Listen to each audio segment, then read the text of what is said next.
ادامه برنامه‌های رادیوی فرهنگ.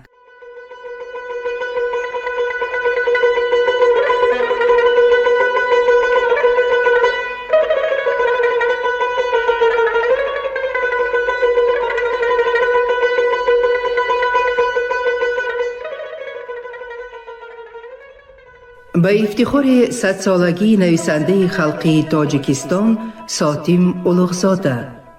السلام علیکم شنونده های ارجمند. با توجه شما گفتار ادبی از سلسله خوانش بدیعی، رمن استاد ساتیم اولوغزاده فردوسی در قرائت عبدالرشید خوجمقلوف. گفتار 35.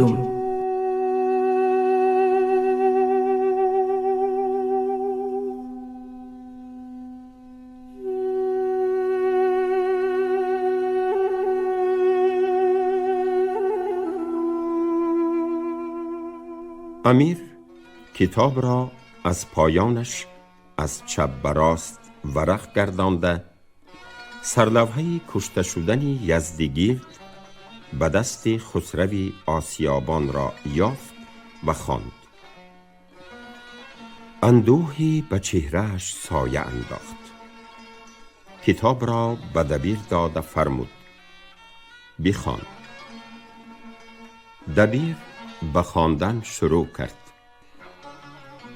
بشد آسیابان دو دیده پرآب، به زردی دو رخسار چون آفتاب.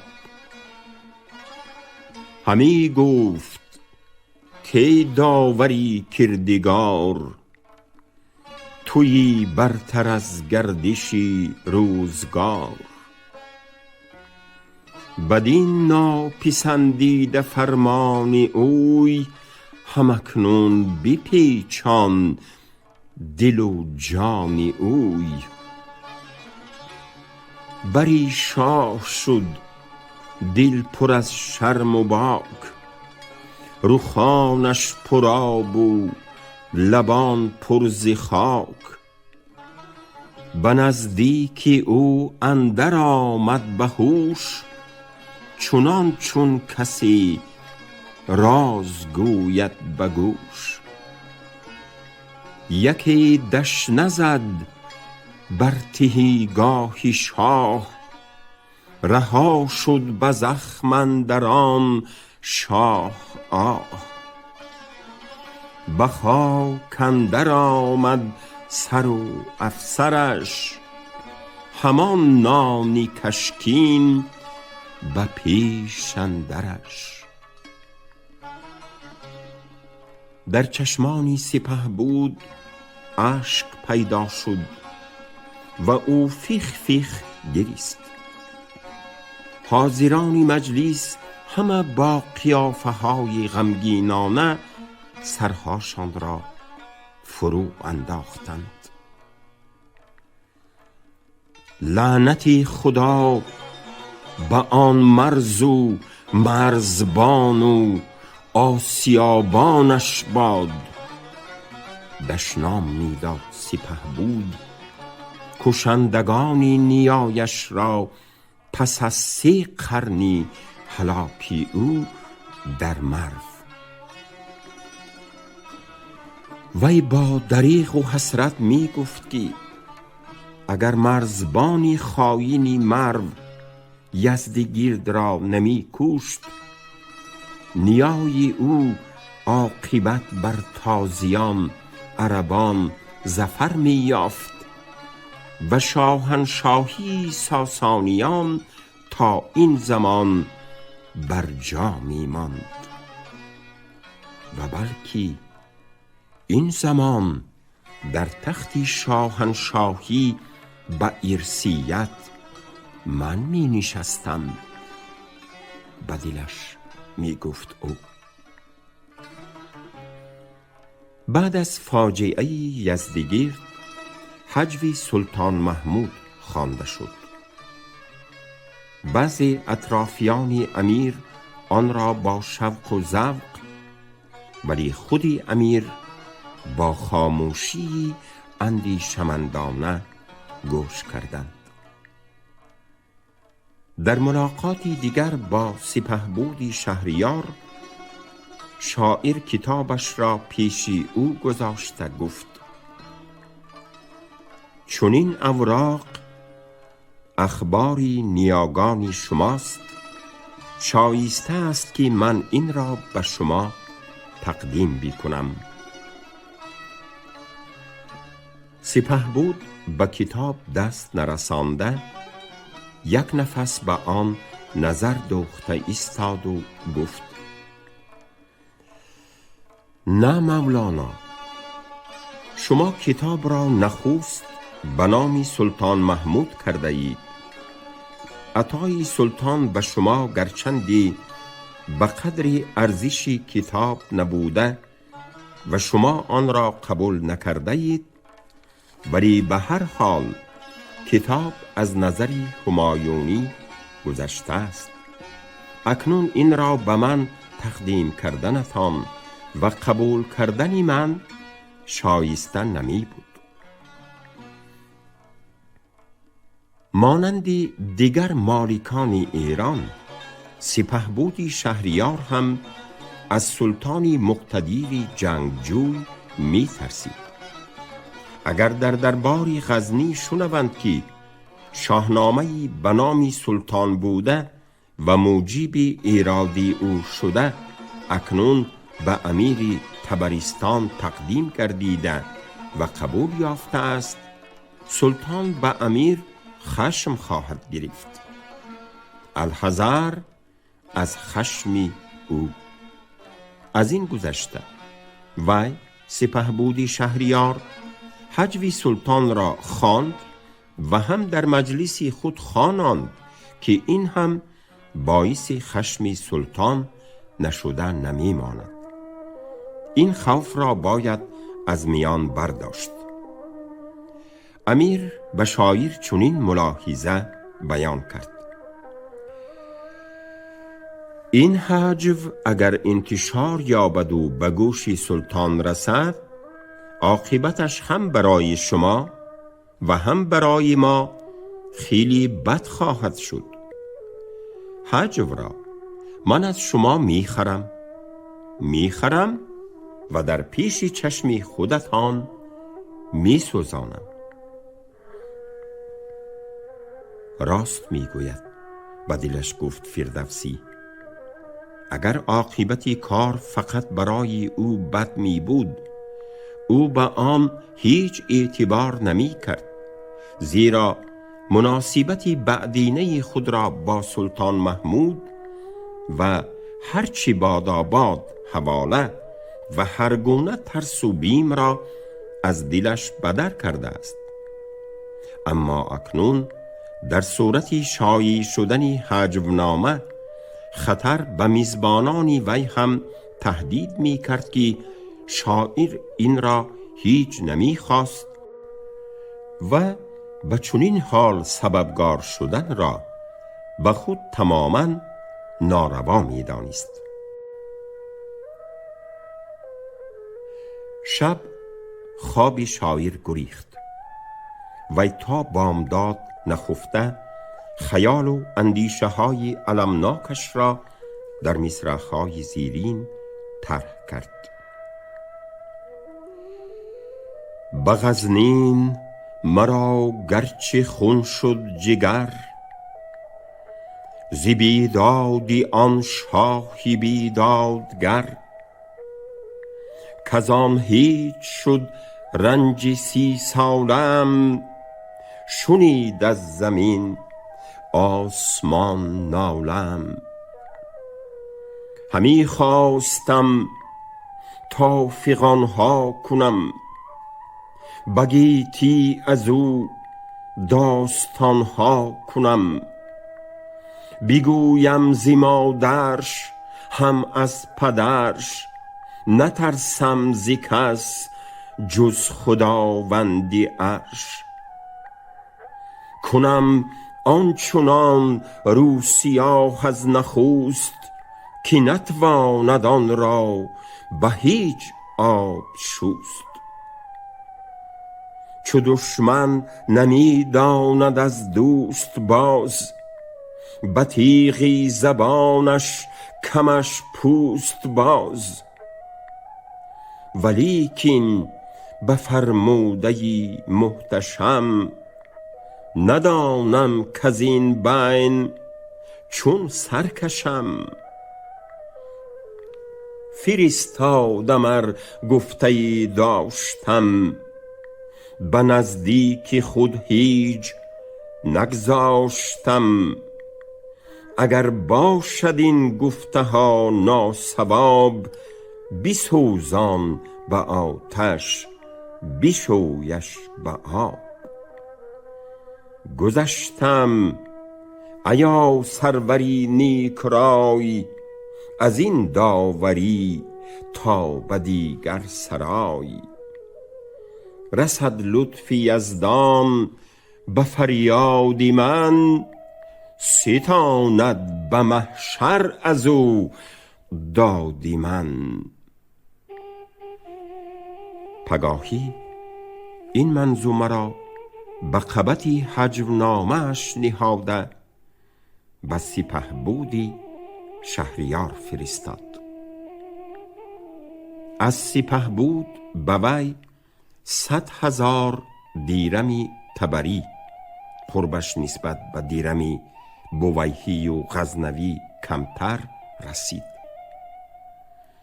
این بود بهای یک نسخه شاهنامه که فردوسی به سپهبود تقدیم کرد و بهای هجوی سلطان که سپهبود آن را از شاعر خریده به آتش سپرد.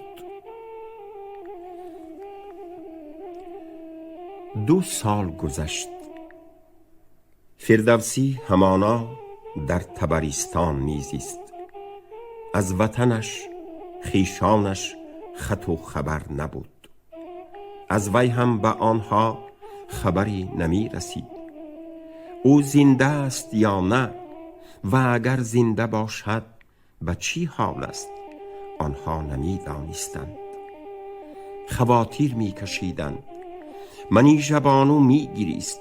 بی قرار بود که مبادا پدرش در غربت بمیرد، یا بلکه مرده باشد و خاکش در همان طرفهای کسمیاب مانده است.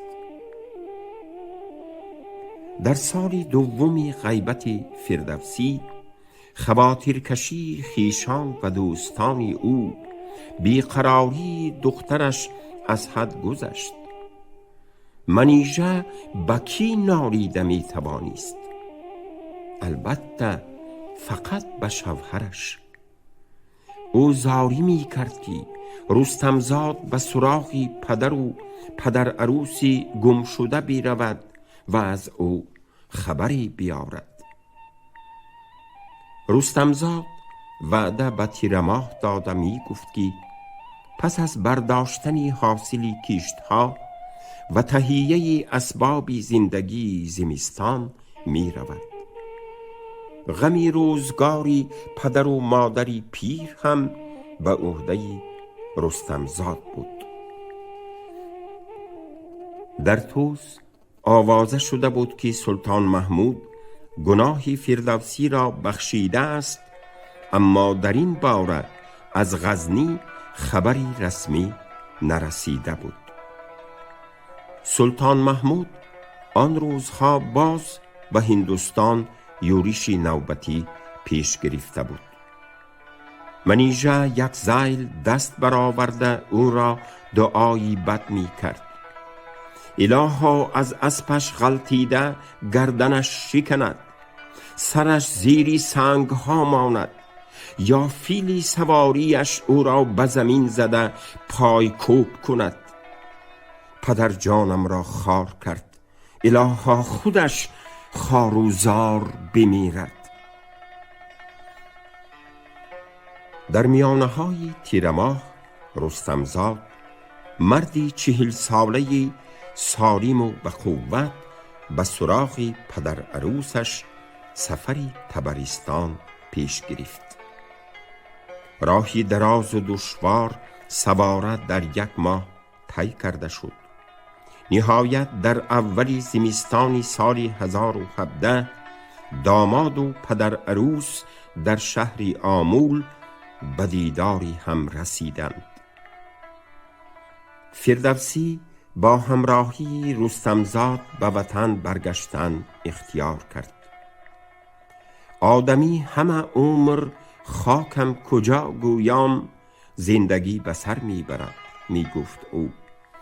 پیمانه عمرم که پر شده است، خواه در خاک وطنم و خواه در زیر پای فیلانی محمود بمیرم، برای من تفاوت ندارد.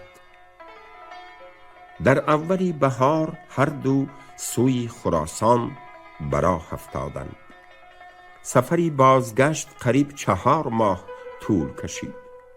در شهرها و روستاها دوستداران کلامی نفیس شاعر را با میهمانداری ها و مجلس های شیر و سرود از راه باز می داشتند. او گاه‌ها در منزل ها 4-5 روز می ایستاد. شاعر در این سفر می توانست شهرتی خودش و کتابش را نظاره کند. در بین خلق مجلس های شاهنامه خوانی رسم شده بودند. سلطان محمود با عیبمانی به شاهنامه و فرمانی قتل شاعر شهرت و آوازه کتابی او را بیشتر کرده بود و بس. شاهنامه به توسط نسخه برداری ها در سراسری عجم انتشار می یافت. تا آن زمان هیچ کتابی اینقدر به دل مردمان ننشسته بود. فردوسی با رستمزاد به طوس در اولهای تابستان رسیدند. شاعر را خویشان و دوستانش پیشواز گرفته به دیدارش شادی کردند. شاعر پیر رفته بود، پیرتر برگشت، ولی نیروی تنش آنقدر نکاسته بود و حتی بردم می نمود. منیژه به شادیانه برگشتنی پدرش گوسفند کشانده توی داد. 1 هفته پای میهمانان از درگاه فردوسی کنده نمی شد. همدیاران از دور و نزدیک به زیارتش می آمدند. پسان در باش در خانه خود با پرستاری منیژه مهربان زندگانی آرام و یک نواخت شاعر سر شد. اما پیری پیریست. تاب و توان تا رفت می کاست. پاها سوست، چشمانی خیره خیره‌تر، گوشها گران می شدند. از وی به غزنی هم خبرها می رسیدند. سلطان هیچ گمان نکرده بود که شاهنامه تا این درجه قدر و قیمت پیدا می کند و تا این اندازه جالبی حسن توجه خلق می گردد. شهرتی روزافزونی کتاب سلطان را حیران، نفرت و لعنتی خلق بخار کنندگان شاعر دلی او را سیاه می کردند. او می کوشید که درباره فردوسی و شاهنامه او فکر نکند.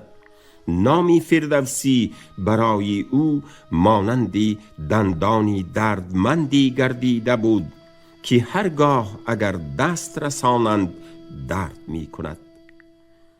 به اطرافیانش در حضور وی از فردوسی و یا از شاهنامه یادآور شدن را منع کرده بود. سال 1025 سلطان باری 11 به جهاد هندوستان رفت. در بازگشت می بایست از شهری نهرواله می گذشت. راجع حاکمی نهرواله از دست استیلاگری بی مروت به کوهستان پناهیده در قلعه حصاری شده بود. سلطان خواست آن قلعه را گرفته راجع را به اطاعت آورد، اما وزیرش حسن ابن محمد میکال که در آن قریبی به جای میوندی تعیین شده بود اعتراض کرد و گفت: لشکری مانده شده را در میان راه به یک مصادمه و مقاتله نو اندرمان کردن بی اندیشگی است. با سلطان فقط همین وزیر با این شیوه گپ زدن می توانست. وی را سلطان دوست می داشت و با نوازش حسنک می نامیدش. از این رو این وزیر به تاریخ سلطنت غزنویان با نام حسنک میکال داخل شده است. محمود از بی تکلفی و حتی از درشتی های او نمی رنجید. با راجع نه جنگ بلکه تهدیدی جنگ بسنده است. وی از تسلیم شدن چاره ندارد، به سخنش افزود وزیر. سحر او ملازم خود را با همراهی 2 نوکر با نامه تهدید آمیز و طلبی تسلیم به قرارگاه راجع روانه کرد. لشکری غزنی دم می گرفت. سلطان در لبی رود چادر زده بود.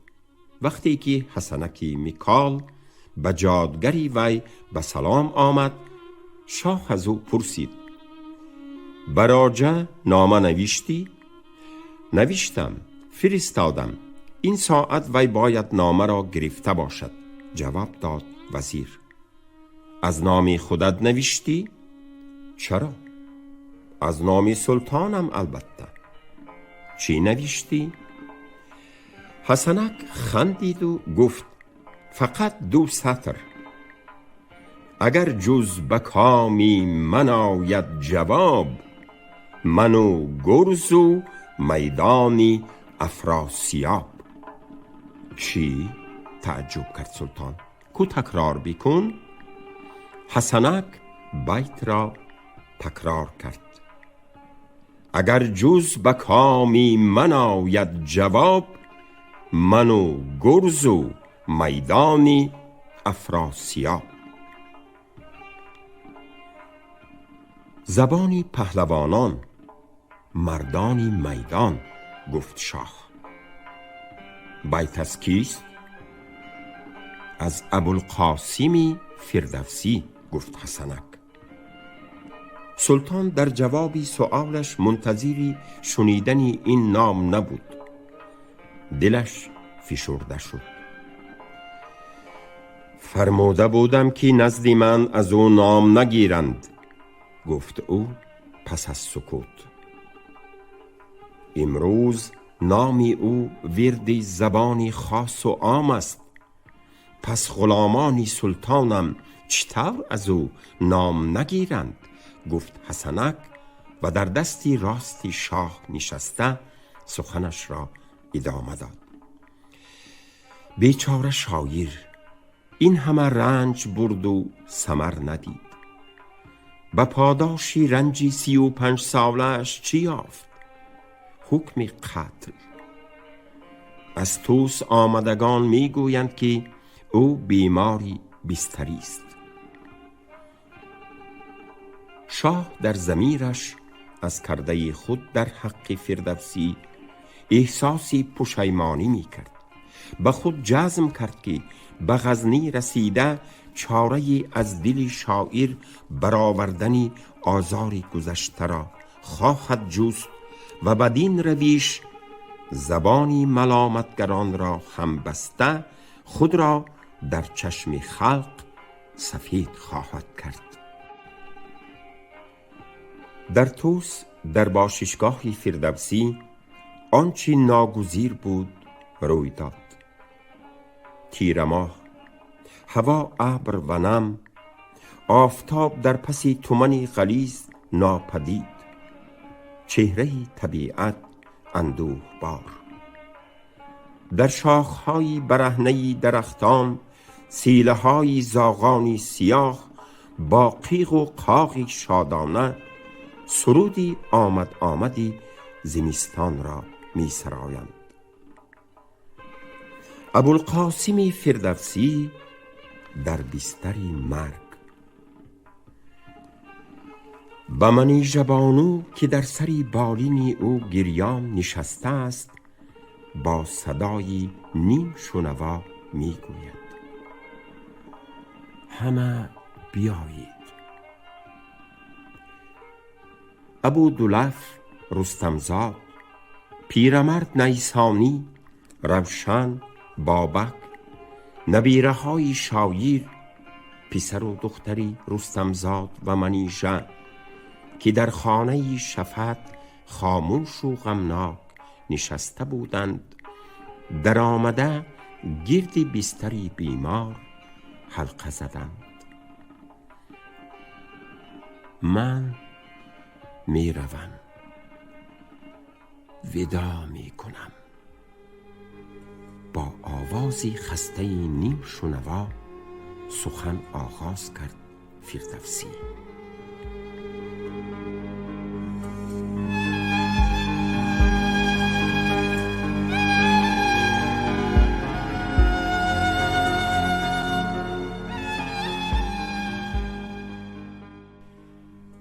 منیژه پسر و دختری او دیگر زنان فغان برداشتند.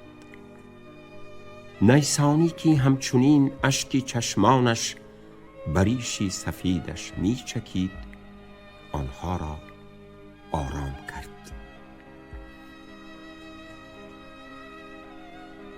به مرگی من نگرید.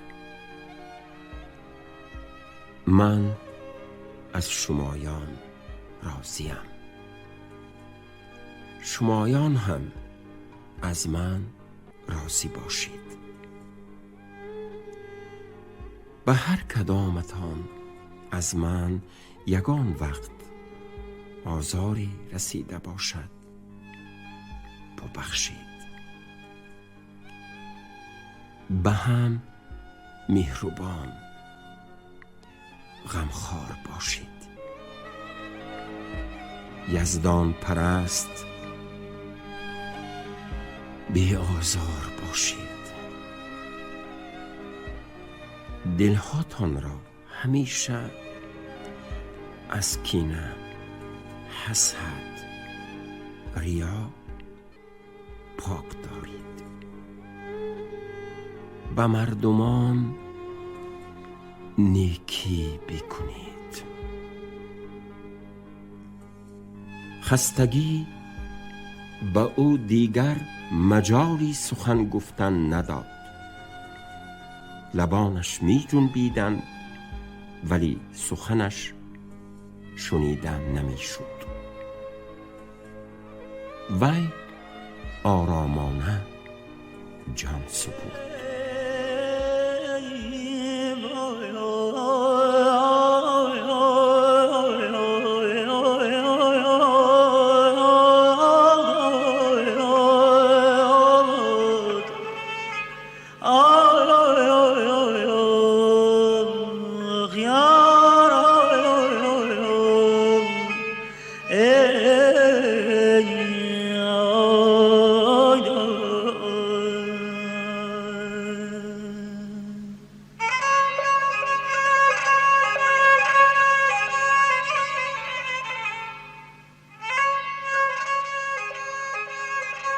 شما گفتار 35 را از روی رمن استاد ساتم اولوغزاده فردوسی در قرائت عبدالرشید خوجمقلوف شنیدید. کارگردان شیرعلی نفضلی.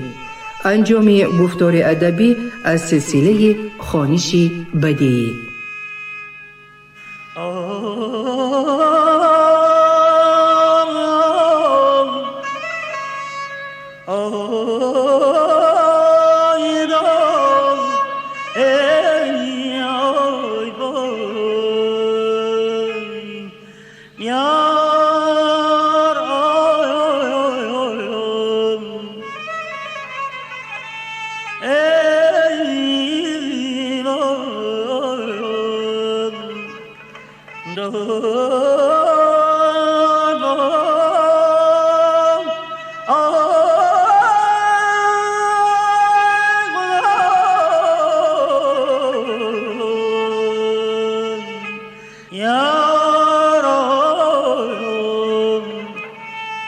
شاد